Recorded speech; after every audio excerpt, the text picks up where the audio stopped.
Good morning, everyone. Welcome to For Goodness Grief, where my co host and I, Lee Atherton, and I, come to you weekly as much as we can. Occasionally, something comes up and we can't.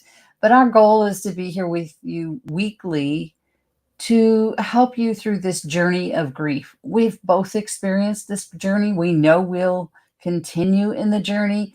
We know that grief is not a one time event, it is a journey truly. And it there's ebbs and flows in it, right? There are times that the journey is harder and times that the journey is easier. And it's important to know that because it's important for you and your physical and mental and spiritual well-being to know that it's okay if it rears its head again and you feel all that grief again from time to time. Sometimes something will trigger it, sometimes it seems like it just comes out of the blue, but it's okay, it's normal. And it's we will always miss those things or people that we no longer have in our life. And I say that because grief is not always about the loss of people, although it frequently is. It can also be the loss of things in our lives, a sense of a loss of freedom that many people have felt over the last 2 years, or that inability to be with friends and family as much as we would like. Um, can be a loss of a job, can be the loss of a pet, can be the loss of a person in our lives. Personally, I've lost many people in my life. My parents, my first husband.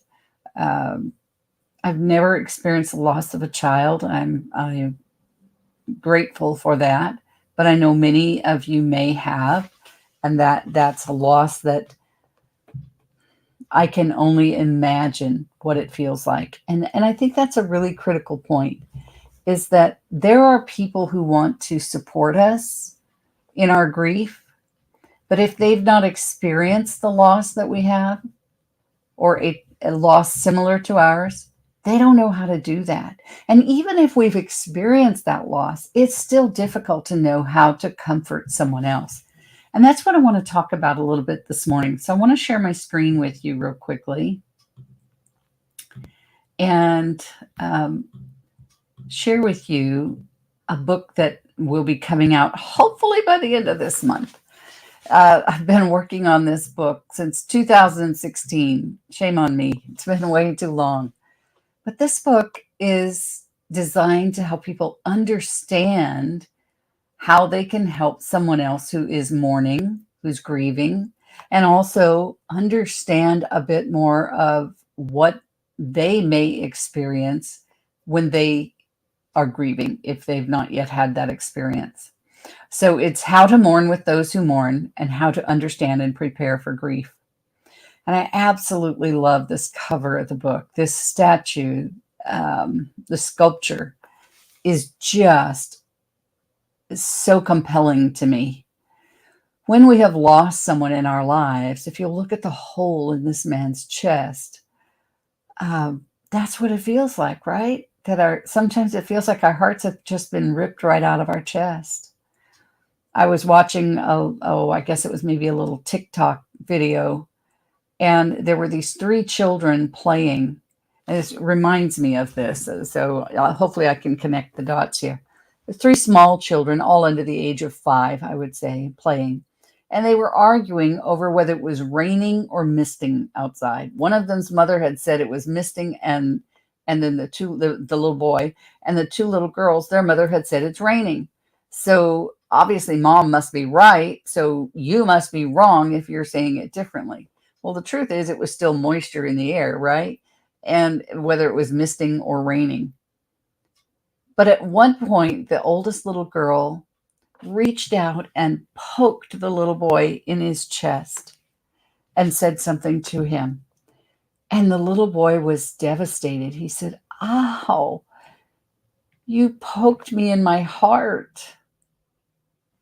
And you could just see he was devastated, and the whole direction of things changed when that happened. And he recoiled and he kind of backed up to the wall behind him, and holding his heart because she had poked him in his heart. This statue, this sculpture here,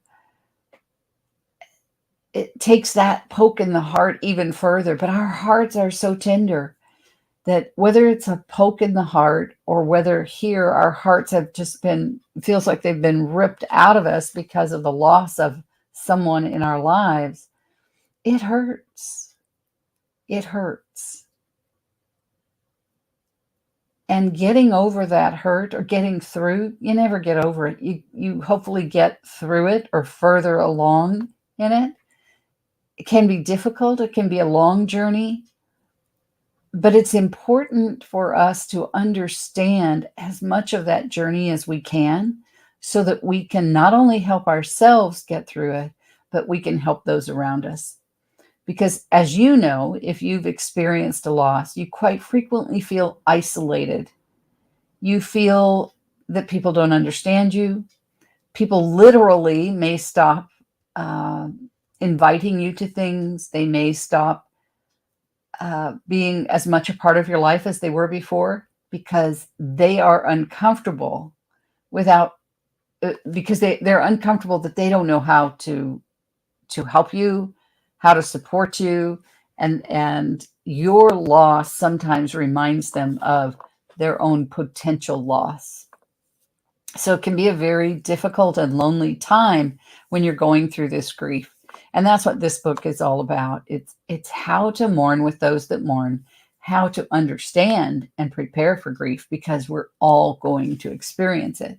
No one gets by without that, I think. We're all going to experience that grief.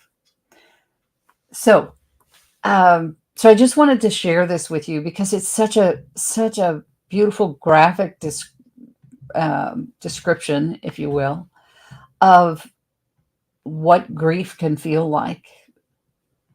So going back to the book for just a moment, as I mentioned, hopefully I will have it published this month. The book has been written. It's been written for a while. I'm now adding my husband's poetry into it and just tweaking it a little bit, and then we'll get it off to Amazon later this month and have a book launch for it.